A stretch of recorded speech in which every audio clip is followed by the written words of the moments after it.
नमस्कार, मैं हूं अनुपम। इस वक्त के बुलेटिन के साथ लोकसभा में 3 के मुकाबले 323 वोटों से पास होने के बाद आज सवर्ण आरक्षण संशोधन बिल राज्यसभा के पटल पर रखा जाएगा। उच्च सदन में मोदी सरकार को बिल पास कराने के लिए 2/3 यानी कि 163 वोटों की जरूरत होगी। मौजूदा समय में राज्यसभा में बीजेपी गठबंधन के पास 88 सांसद हैं। इनके अलावा कांग्रेस के 50, सपा के 13, बीएसपी के 4, एनसीपी के 4 और आम आदमी पार्टी के 3 सांसदों ने बिल का समर्थन किया है। टीएमसी, अन्नाद्रमुक, बीजेपी, टीडीपी और टीआरएस में से किसी एक सांसद के समर्थन करने पर राज्यसभा में यह बिल आसानी से पास हो जाएगा। प्रधानमंत्री मोदी ने ट्वीट कर बिल का समर्थन करने वाले सांसदों को शुक्रिया कहा।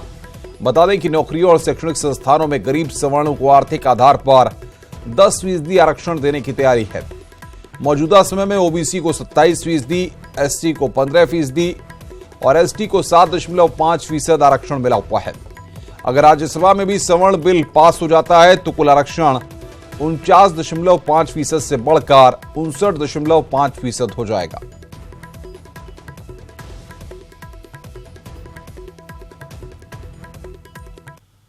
सवर्ण आरक्षण बिल के लिए राज्यसभा का गणित आपको बताएं कि उच्च सदन में मौजूदा सांसदों की कुल संख्या 244 है। बिल पास कराने के लिए 163 वोटों की जरूरत पड़ेगी।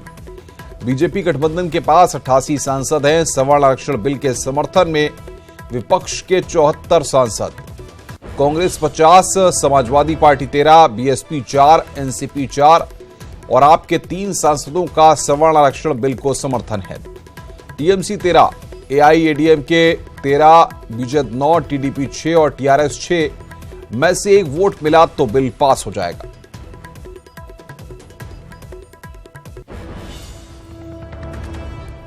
और अभी किसको कितना आरक्षण है ये हम आपको बता रहे हैं। ओबीसी को 27%, एससी को 15%, एसटी को 7.5% आरक्षण मिला है।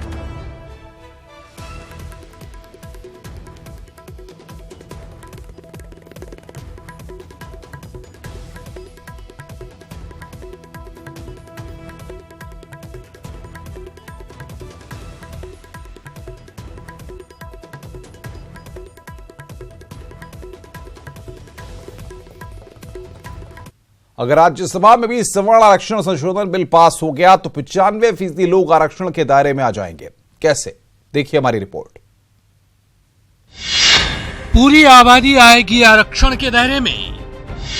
95% लोग होंगे आरक्षण के दायरे में। जाति के बाद आर्थिक आधार पर आरक्षण।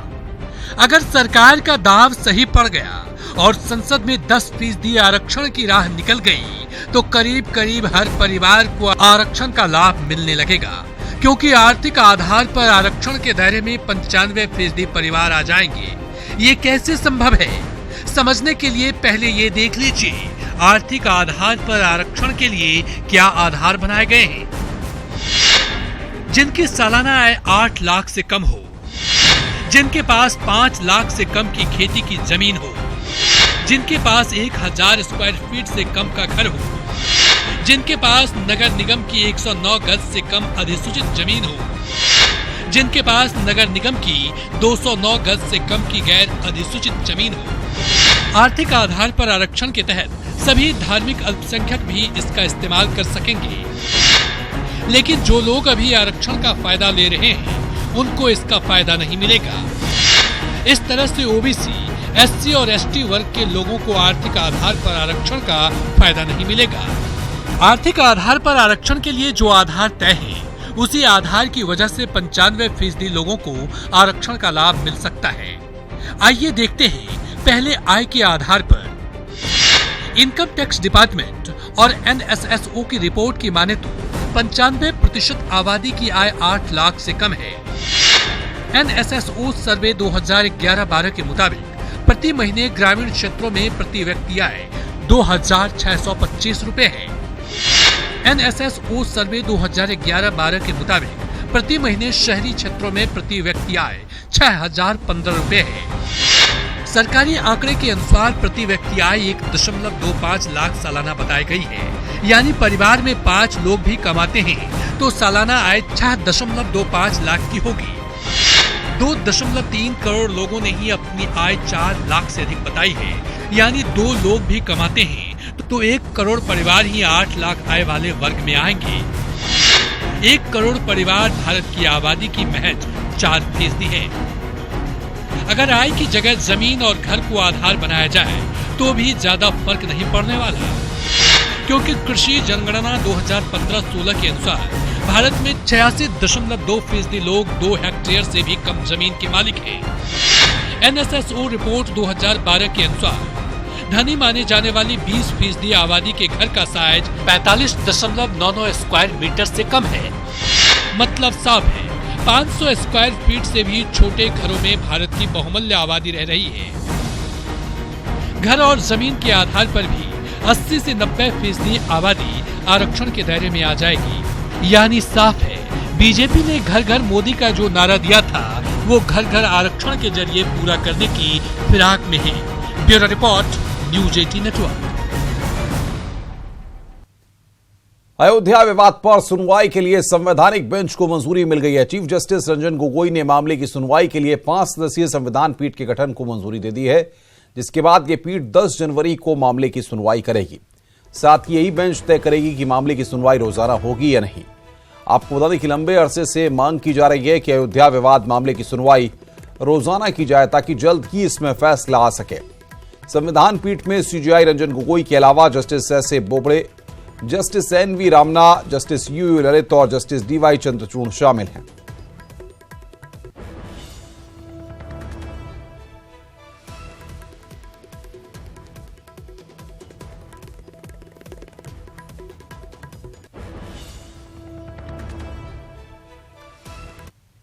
आगे बढ़ते हैं। प्रधानमंत्री नरेंद्र मोदी आज आगरा दौरे पर रहेंगे। इस दौरान प्रधानमंत्री ताज नगरी वासियों को 5100 करोड़ रुपए की परियोजनाओं की सौगात देंगे।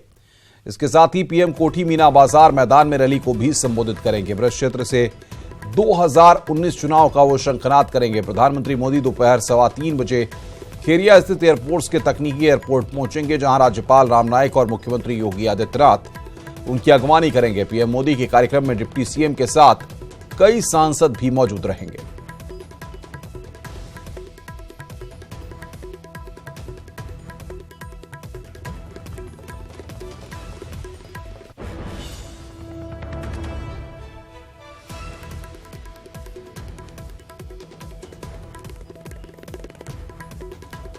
सीतापुर लखनऊ का सफर होगा आसान। ब्रॉडगेज रेलवे लाइन का शुभारंभ आज रेल राज्य मंत्री मनोज सिन्हा उद्घाटन करेंगे। लखनऊ के लिए पहली ट्रेन को हरी झंडी मिलेगी। रेल राज्य मंत्री मनोज सिन्हा ट्रेन में सफर करेंगे। खैराबाद स्टेशन से बख्शी का तालाब तक यात्रा करेंगे। बड़ी खबर इस वक्त की, ब्रॉडगेज रेलवे लाइन का शुभारंभ आज होगा। रेल राज्य मंत्री मनोज सिन्हा इसका उद्घाटन करेंगे। सीतापुर लखनऊ का सफर जो है वह अब आसान होगा। ब्रॉडगेज रेलवे लाइन का शुभारंभ आज रेल राज्य मंत्री मनोज सिन्हा के द्वारा किया जाएगा।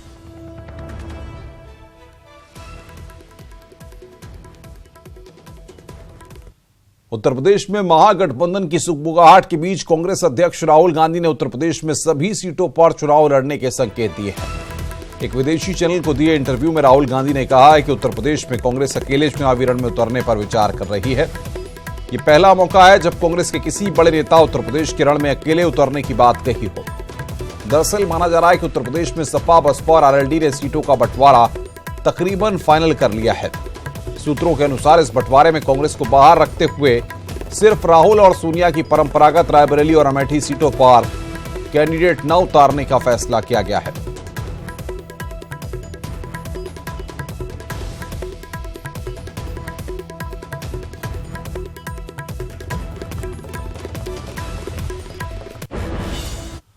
आइए देखते हैं राहुल गांधी के इस बयान पर उत्तर प्रदेश कांग्रेस और समाजवादी पार्टी के प्रवक्ताओं का क्या कहना है।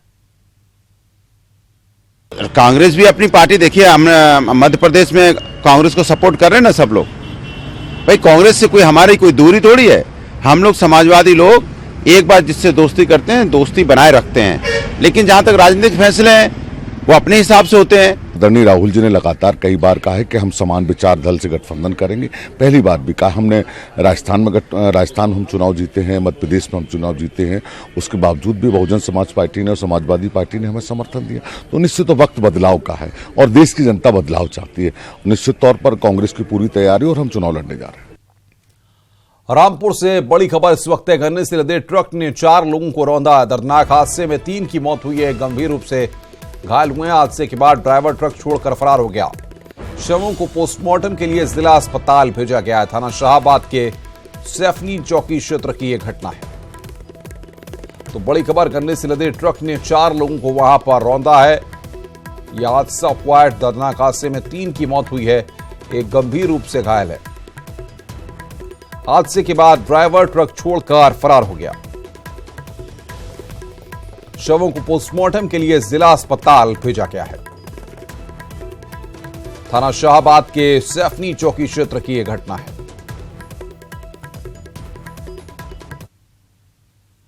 आगे बढ़ते हैं, खबर पीलीभीत से है, जहां पर मंडी गेट इलाके से हिंसा की ऐसी तस्वीरें सामने आई हैं जिन्हें देखने के बाद आप भी दहशत में आ जाएंगे।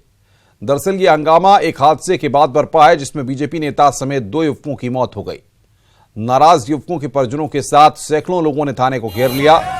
जब पुलिस ने बात नहीं सुनी तो इन लोगों ने बाजार में जमकर तोड़फोड़ की और आग लगा दी। इनका आरोप है कि दोनों युवकों की गोली मारकर हत्या की गई है।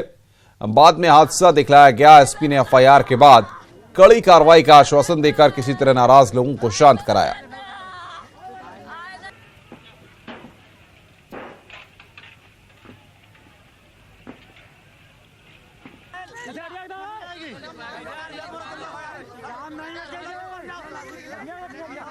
डॉक्टर को भी कसूर है, पुलिस को भी कसूर है। जो इनने सुनी नहीं, इंसिडेंट चिल्लाते रहे और हम लोग चिल्ला रहे गोली लगी। इन्होंने निकल के नहीं देखा। 2 घंटा थाने के मारा, हॉस्पिटल में बॉडी पड़ी रही, किसी ने नहीं देखा। इन्होंने जो तहरीर दिया है उसके आधार पर पुलिस ने एफआईआर पंजीकृत कर दिया है। इन्होंने 4 लोगों को नामजद किया है गांव के प्रधानी की रंजिश को लेकर के, और लाश को पंचायत नंबर करके पोस्टमार्टम के लिए भेज दिया गया है। डॉक्टरों के पैनल से पोस्टमार्टम कराया जाएगा, उसकी बाकायदा वीडियोग्राफी होगी और जब उसमें जो भी पोस्टमार्टम रिपोर्ट में आएगा उसके हिसाब से कार्रवाई की जाएगी। पुलिस की 2 पार्टी नामजद मुलजिमों की गिरफ्तारी के लिए दबिश के लिए गई हुई है। हमारा प्रयास होगा कि जल्द परिष्कार कर ले। हम इन पीड़ित लोगों के साथ हैं। बागपत की छपरौली थाना पुलिस पर हत्या करने का आरोप लगाया। आरोप है कि वारंटी के लिए दबिश देने गई पुलिस ने महिला की पीट कर हत्या कर दी। गिरफ्तारी के दौरान ही परिजनों और पुलिस में मारपीट हुई, जिसमें बंदूक की बट लगने से एक महिला की मौके पर मौत हो गई, जबकि 2 महिलाएं घायल बताई जा रही हैं। मौके पर पहुंचे परिजनों और ग्रामीणों ने महिला को जिला अस्पताल पहुंचाया। मृतक महिला वारंटी की मां बताई जा रही है। महिला की मौत के बाद परिवार में कोहराम मच गया।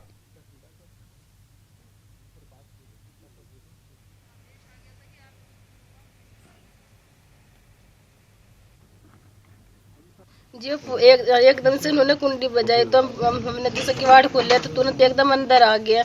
जब मैंने पूछा सर क्या बात है, क्या हुआ, तो कुछ नहीं कहा, एकदम कुछ नहीं बोले। मैं तो मार पिटाई शुरू कर दी। भाई के कमरे में गए, इन्हें उठा के लेके चलने लगे। इतने फिर हम जाले, अम्मी आई, अम्मी के सिर में वो मारी उन्होंने, तो लत्ते भी मारी बहुत ही। तो अम्मी जैसे गिर गए तो हम छुटाने लगे तो उन्होंने मेरे भी यहाँ पे डुक्का मारा बहुत जोरों का। तो भाभी को भी धक्का दिया, भाभी नलके पे गिरी। तो उन्होंने बहुत ज्यादा मार पिटाई करी हमारे साथ और भाई को लेकर जा लिया। अम्मी ने वहीं पे दम तोड़ दिया था। देवरिया से बड़ी खबर इस वक्त आ रही है। दर्दनाक हादसा हुआ है। सीवान गोरखपुर इंटरसिटी से हादसा हुआ है। महिला समेत 2 बच्चों की कटकर मौत हुई है। एक गंभीर रूप से घायल है। शव कब्जे में लेकर शिनाख्त में आरपीएफ की टीम जुटी हुई है। भाटपा रानी रेलवे स्टेशन के बेल पार्क रेलवे क्रॉसिंग की यह घटना है।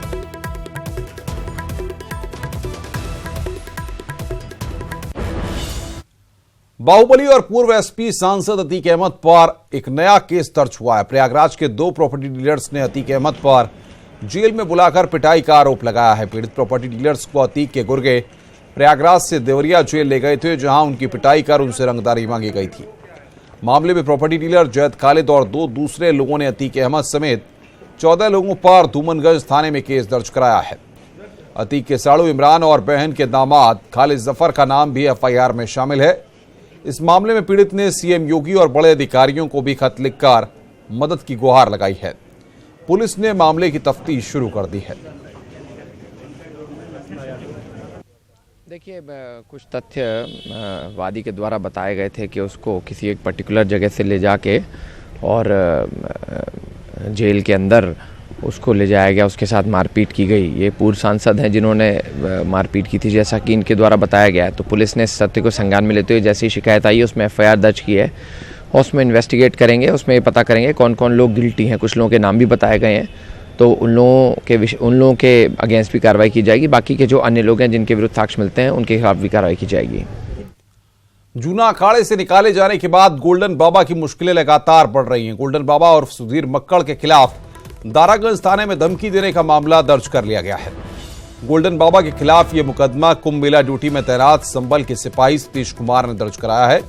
सिपाही सतीश कुमार ने गोल्डन बाबा पर जान से मारने की धमकी देने का आरोप लगाया है।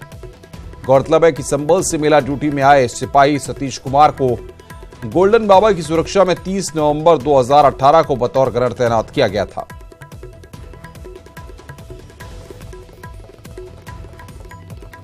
और अब बात करते हैं प्रयागराज में होने वाले कुंभ की।